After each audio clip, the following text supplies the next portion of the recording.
After every college football season, there are a couple of freshman players who get a ridiculous amount of hype and are told they're the next big thing in the NFL. If you compare the mock drafts of players after their freshman year to where they actually end up getting drafted down the road, most of the time the guys who are super hyped up flame out and somewhat become afterthoughts. There are plenty of examples of that, but in today's video, I actually want to talk about a player who had a ridiculous amount of hype coming out of high school, was pegged as the next big thing after his freshman year at Alabama, and since then has only continued to get better, and honestly is completely going under the radar right now. His name is Kool Aid McKinstry. You guys probably remember him as the first guy to ever have a big NIL deal, as he obviously had one with Kool Aid, and then he had a big freshman year at Bama, became a consensus top 10 pick over the last 2 seasons, and is now likely still a first round pick. Unfortunately, he is dealing with some issues behind the scenes. Honestly, the hype has sort of worn off because he's 1, been talked about so much, and 2, I think he has been overly criticized. But in today's video, we're going to talk about the whole story. We're going to go through who Kool Aid McKinstry is, how he became a 5-star recruit, how he got that nickname, and why, in my opinion, he is the best kept secret or a hidden gem in this year's draft class. But before we get started, if you're a big college football fan, be sure to subscribe to the channel, leave a like if you support today's video, and let me know what player, team, topic, or situation I could cover next. Now let's get started and talk about Kool Aid McKinstry.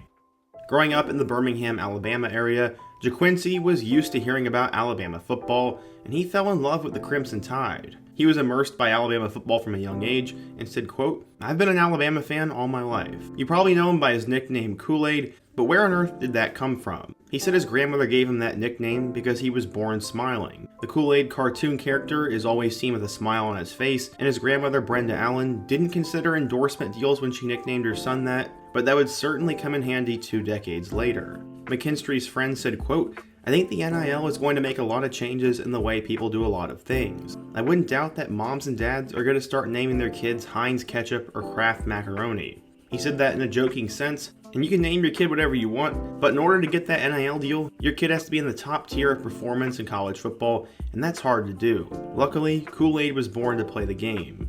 When he eventually got to Pinson Valley High School, he was seen as the next big thing, gaining attention from all the blue blood programs as only a 15-year-old kid. At the same time, Pinson Valley had just produced 5-star quarterback Bo Nix, and Kool Aid was the next guy up out of the program. He became a dynamic player that played both corner and wide receiver, and added in his elite performances at various camps. He began to surge up recruiting boards, becoming an early 5-star and the number 1 defensive back in his class. His coach, though, was surprised that scouts were so one-dimensional with him. He said, quote, "When I got to Pinson, I started watching his film, and I was wondering why people aren't recruiting this kid as a receiver. He does a really good job of locating the ball and has good hands. But I guess Kool Aid wanted to play defense." Early on, the typical blue blood programs were going after him, but pretty quickly, experts made their predictions. 24/7 Sports had the majority of their experts picking him to go to Auburn over Bama, Clemson, and LSU. Why was everyone so high on him? Well, to go along with a terrific physical frame, McKinstry had blazing speed. He ran a 4.5 40-yard dash, had strong coverage skills, and terrific hands on offense. He also played wideout and was a great person off the field. He had all the makings of a 5-star recruit, as a junior, he caught 47 passes for 700 yards and 12 touchdowns, while also having an interception on defense. By the time he had become that upperclassman, every program in America wanted him, but his eyes were still on the high school field. He was striving for greatness in everything he did, both on and off the field, as the most important thing to him was influencing the people around him. He said, quote, "I want to be Mr. Football and to be a better person, to set an example for the young guys around the city." As a senior, he would put on a show. Offensively, he caught 45 passes for 706 yards and 11 touchdowns. He had 5 catches for 89 yards and a go-ahead score in the state title game. And on defense, he had 21 tackles, 13 pass breakups, and 2 picks. Both of those interceptions went for touchdowns. Where would he end up going? Eventually, Kool Aid decided he was going to commit to Alabama over Auburn and LSU. Why the Tide instead of one of the Tigers? He said, quote, "I just feel this is the place where I can be myself at. I'm not that far away from my family. Now I can finally say it, but I've been recruited since I was a freshman, and I can say I've also been an Alabama fan my whole life. They're my dream school." This was a huge get for Nick Saban and the Alabama staff, but it was also big for Nate Oates, their basketball coach, as apparently Kool Aid was also going to try to play basketball, and I think he got an offer from them. Either way, it felt like destiny. After his commitment, he told his mom, quote, I've always seen Alabama play in the national championship. I always told my mom I wanted to be a guy that played. Whatever position I was playing, I wanted to win a national championship for Alabama. He was not new to Bryant-Denny Stadium either, as he had helped his team win the 6A state championship that was hosted there, as in that game he had 5 catches for 89 yards and a touchdown. He also had one more big performance there, as in the Alabama-Mississippi High School All-Star game, he took home the MVP award after having 2 interceptions. He also got a ton of national attention, as he was a 2-time first-team All-American. He was very much humbled by all the accolades. He said, quote, "To me, it just really means that all my work is paying off." Accolades kept rolling in for him, but what did the scouts have to say? One said, quote, "Alabama is getting a special athlete in McKinstry. His elite ball skills as a wide receiver carry over to the defensive side of the ball alongside his athleticism. He will need to gain some weight, but he has shown he can be aggressive at times." He was an impact signee for Bama, and 24/7 Sports agreed. He was listed as a 5-star recruit, the #1 cornerback, and the 13th best player in the class of 2021. So, how would the Kool Aid man do at Alabama? Let's take a look. Typically, Saban and his players don't get distracted by off-the-field stuff and personal promotion, but with the passing of NIL right before the 2021 season, he signed a very fitting NIL deal. He decided to team up with the national brand Kool Aid, and a few days later, he started promoting the drink on all his social media accounts. He said, quote, "That was just big. It was something I never thought would happen until that given time and moment."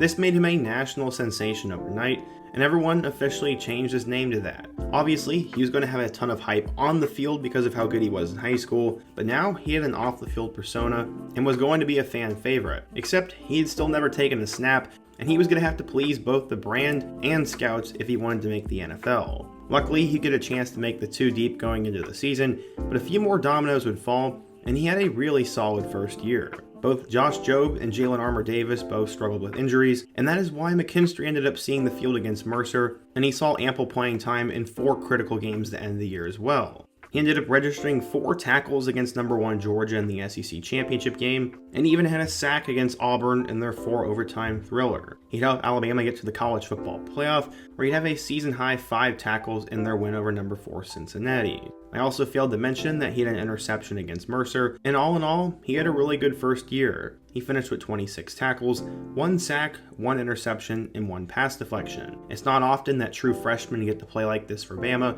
and he showed all the immense potential he had. He was named a freshman All-SEC player, and after the season, he had a ton of hype and was expected to take the next step in 2022. He said, quote, "The opportunities I did get as a freshman were very big, and that will help me going into my sophomore year." He also decided it was finally time to completely focus on football, as while he did practice with the basketball team as a freshman, he never saw time on the court and ended up deciding he was just going to be a football player. Last season, McKinstry would start to take over, as in week 2, he had a pretty big performance. He had a sack, a pass deflection, and 7 tackles, and a huge road victory over Texas, and then would continue to play really well. He had 3 pass deflections and a win over Vanderbilt, 2 pass deflections and 6 tackles, and a win over #20 Arkansas, had a huge game against #24 Mississippi State, and then a couple weeks later, helped them beat both #11 Ole Miss, and he had an interception against Austin Peay. Unfortunately, Bama would lose to both Tennessee and LSU, and honestly, his most memorable play from the season technically didn't even count. As Bama was up by a touchdown late against Tennessee, McKinstry had an interception that I believe went over 90 yards, but didn't end up reaching the end zone. And also didn't end up counting either, as there was pass interference called, and it gave Tennessee a chance to come back and ultimately win. McKinstry, though, still had a big year. He finished with 35 tackles, 1 interception, and 15 pass deflections. He showed his elite ability to cover receivers, showed his ability to make plays, and combining all that with his physical gifts is a huge name for the 2024 NFL Draft right now. Bama has produced its fair share of big-time first-round defensive backs, including recent guys such as Marlon Humphrey, Micah Fitzpatrick, and Patrick Surtain, and Kool Aid looks to be the next man up. Currently, scouts think he's the best corner in the 2024 draft class, and he's a consensus top 10 pick right now. One scout said, quote, "McKinstry is the dude. He's up there with Derek Stingley and Sauce Gardner. He looks like a top 10 pick already." So yeah, it's not just me hyping up Kool Aid, but it's pretty much every scout, and with him being the most experienced Bama defensive back, I think he's in store for a first-team All-SEC season, a potential All-American campaign, and then we'll hear his name called in the top 10 of this year's draft. So what I just said was a prediction for the 2023 campaign, but what actually happened? Well, obviously McKinstry had all that hype, and because of that, teams weren't really throwing the ball his way. He was credited as the best corner in the entirety of the SEC, and because of that, the ball wasn't going his way, he got a lot of attention, and he really didn't have as big of an impact as maybe you would think. In 2023 with the Tide, he ended up finishing with 24 tackles and 7 pass deflections. While those numbers don't exactly pop off the page, the pass deflections were a great number, and he was still named a first-team All-SEC player. He also helped Alabama make it back to the college football playoff, and alongside Terrion Arnold, they had one of the more underrated secondaries in the entirety of the country. But as I said, people are sort of tired of hearing about McKinstry. He's been hyped up for 3 years now, and eventually people get tired of hearing about it, they over-nitpick his game, and find reasons to try to bring him down draft boards. It's very rare that guys who start at the top of draft boards stick there when the time comes around, and teams did everything they could to scheme around Kool Aid, so of course his numbers are going to drop off. That's reason number one why he's sort of a hidden gem right now, as now he's projected as a mid to late first round pick. He's definitely going to be a complete steal for any team that grabs him, but now there's also another element to this. Unfortunately, on March 1st, he was diagnosed with a fracture in his right foot. Because of this, he would not take part in the combine, so scouts don't really know much about him, and they won't know anything until this week when he goes to Alabama's Pro Day. Because of that, he's going to end up sliding on draft night. Teams don't like injuries, people have kind of become lethargic with him, and his numbers did eventually go down. But there's a silver lining here. I think Kool Aid is the best corner in this year's draft, will be a star in the NFL, and will make everybody wonder why they passed on him. Kool Aid has dominated and been insane at every level he's played. He's excelled at the most excellent program in all of college football, and now I think he'll do it in the NFL. But what do you guys think? If you're a Bama or just college football fan in general, what do you think of Kool Aid with McKinstry? Who's another draft prospect I can cover next? And before you go, don't forget to also leave a like, subscribe if you're new, and check out all my other videos on the end screen, including my video about Brendan Rice. I hope to see you guys again soon, but until next time, peace.